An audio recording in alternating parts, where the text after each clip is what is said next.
making sourdough bread doesn't have to be complicated. We tend sometimes to make things more complicated, right? So what is important is your sourdough starter.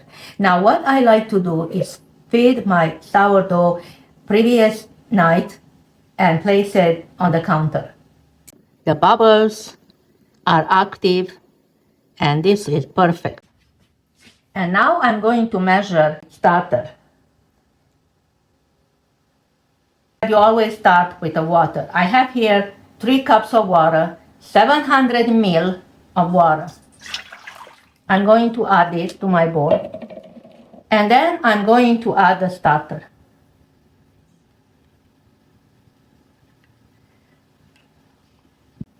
And then I like to use a whisk to mix this, break it sort of apart. And I measured here, I have 5.5 cups of all-purpose flour. So this is 800 grams of all-purpose flour. Because flour is not all the same. Some flour has more gluten content. So you are going to need between 5.5 cups to 6 cups of all-purpose flour. Plus, I'm using 1 cup of whole wheat flour. Okay, so in total that would be between 6.5 and 7 cups of flour for 2 loaves of bread. Again, I'm doubling. This is double portion. This is how I do it. So if you want to make just one, all you have to do is just divide everything in 2. Here I have 150 grams of whole wheat flour, which is 1 cup of whole wheat flour. So I'm going to add this first and just stir it in. You don't need a machine for this. All you need is a whisk, and maybe if you have a paddle, I will show you in a minute what I mean. That will help you. And now we are going to start to add the flour. So I have here first cup and the second cup of flour. So this is 3 cups in total. I had 1 cup whole wheat and now 2 cups all-purpose. You can use bread flour if that's what you like, but I never did, and I don't think you need to.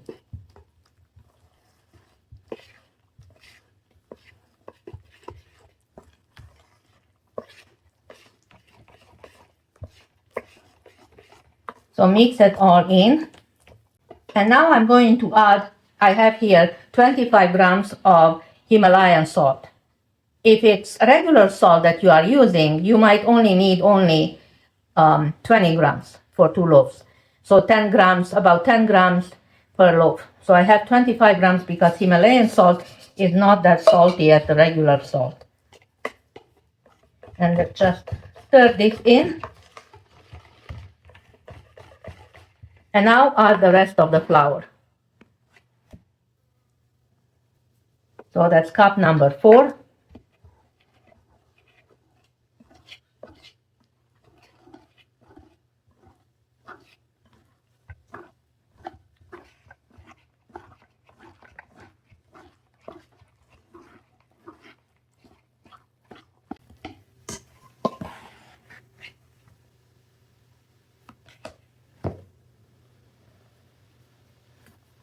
And this is 5.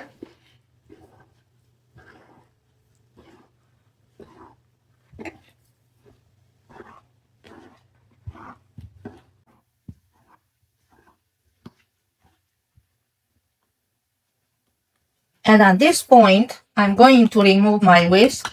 And now I'm using this little paddle to incorporate the remaining of the flour. This is cup number 6.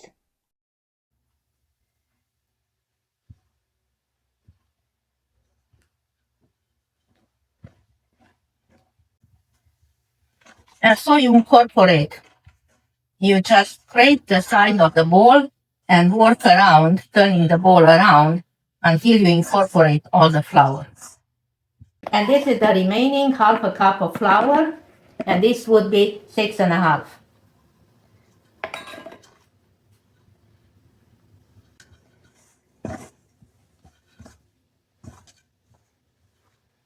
Okay, And basically, this is done.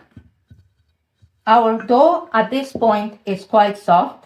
As you can see, it's very sticky, very raggedy, very soft. But that's exactly how it should be. Don't try to add more flour because you are going to mess it up. So it's very raggedy, it's very soft. I don't know if you can see, it's very soft. And it's not totally mixed, but do not worry about it. All you need is take it to this point. I like to use one of these dish covers. It's so handy. And off you go. So I let it sit here for about 30 or 45 minutes, depending how warm the kitchen is. So the dough had rested for 30 minutes. And now we are going to do the first fold, which is stretch and fold. Wet your hands because the dough is still sticky. So you lift up and you push down. Okay, so you lift, pull the dough, lift and fold it over. So you do this is 4 times, turning the bowl 5 times. So you do this about 6 times. Just like that. As you can tell, the dough is still very sticky, very raggedy, and very sticky. That's why it's good to wet your hand, okay? Or use a little bit of flour. So I'm gonna just do a little flour on top. That's it. So the dough is still very raggedy, so we'll cover it back up for another half an hour. Time for another fold. Okay, this is how the dough looks. Now I'm doing another stretch and fold. And remember always to wet your hand because the dough is still sticky. So you lift it up and you pull it back. Turn the bowl, pull on it and lift it and push it back. Just like that. A few times, 4, 5, 6 times around.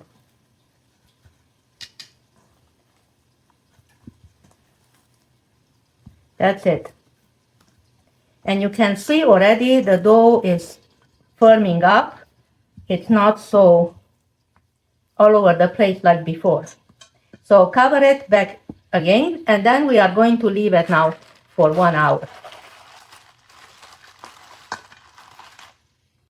And now what we are going to do is a coil fold. So for this, again, wet your hands. And then what we need to do is lift up the dough and then fold it over. Like that. And this side also. And do on the other side.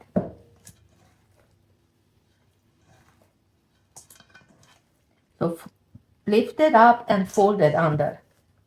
Just like that. And you are going to see bubbles forming.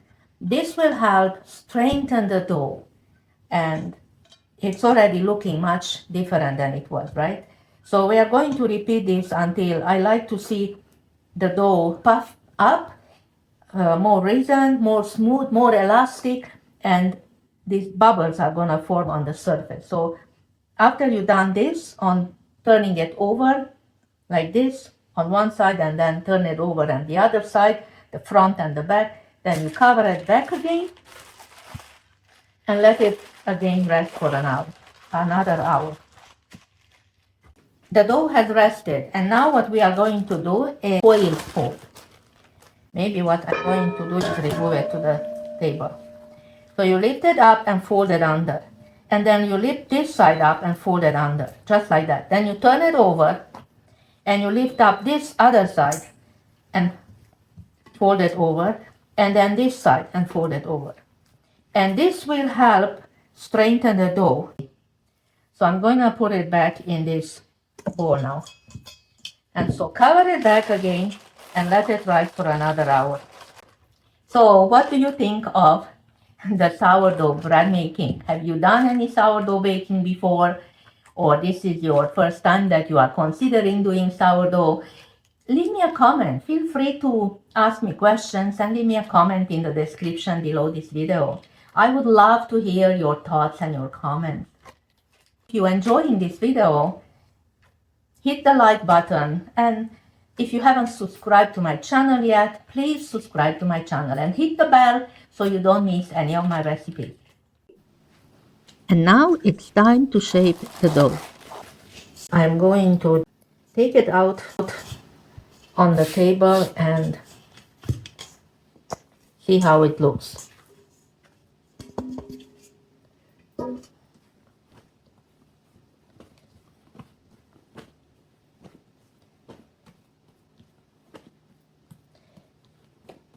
I'm going to divide it.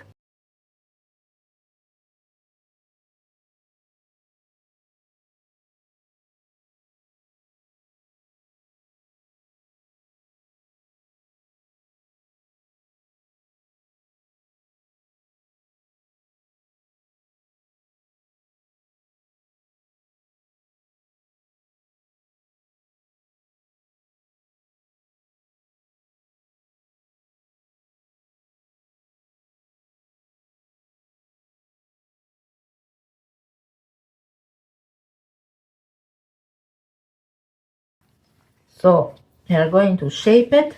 See the bubbles on, and then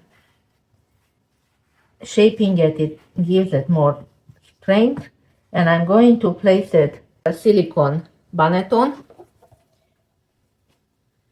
which I'm going to flour really well.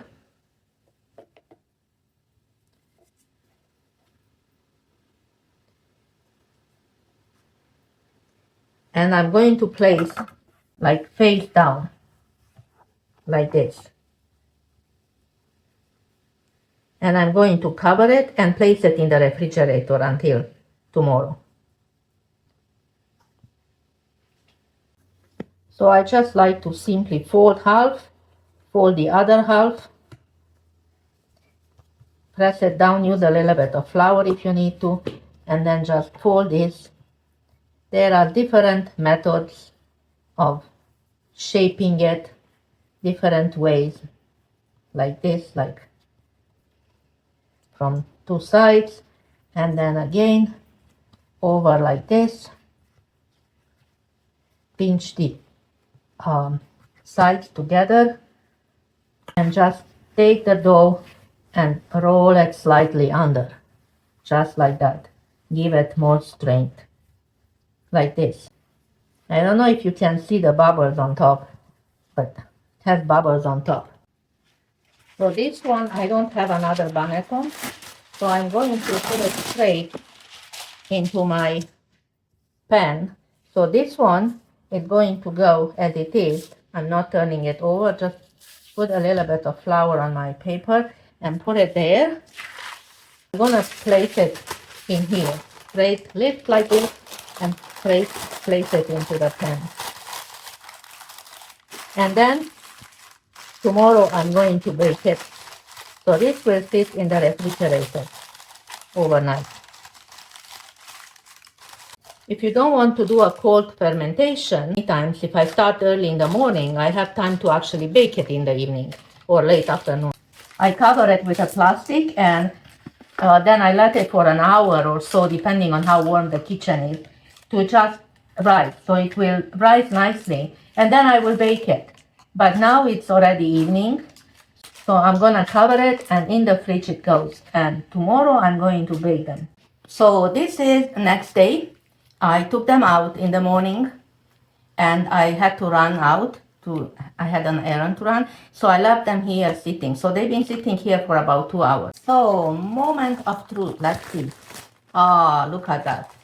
They are puffy. Wow.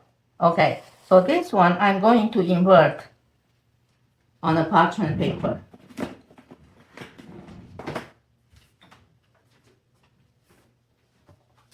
Get some flour. And I'm also going to turn my oven on to 425. Okay. So I need some flour.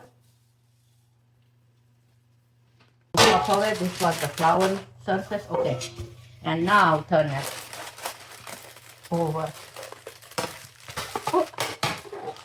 Tricky. That tray is too long. but it's okay. That pan, I should say. Okay, now let's see. Whoa, I left the dough a little bit too long out to rest. So it's a little bit softer than I would like it to be. So I'm using a mixture of rice flour and all-purpose flour. You can use only rice flour, but I didn't have a lot, so I just combined the two. Okay, I'm gonna put some on this too. Brilliant. I don't really use this banneton, to be honest with you. As I mentioned yesterday, when I did the dough, that I'm usually making it in the morning and then in the afternoon I bake it already. So I get a lot of sunshine when it's sunny outside and the kitchen gets warm. So it works really nice for me. I start in the morning and in the afternoon. By evening, I'm done baking and everything. So this is that, and now I'm just gonna do some scoring. If I could find my, there it is.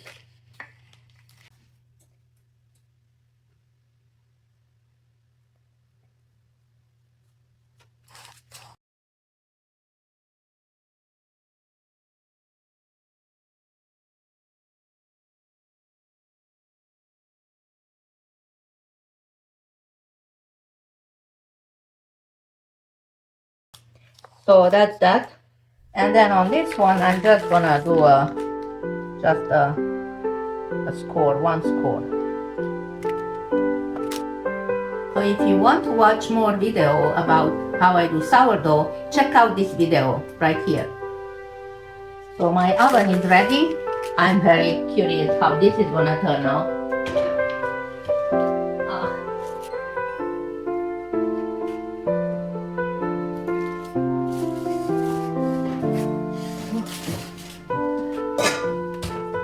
So I removed the lid and now I'm baking it uncovered for another 25 minutes. The one that is not or hasn't been covered at all, I think I need to remove it sooner. I will keep an eye on it. I took it out earlier and here is my second loaf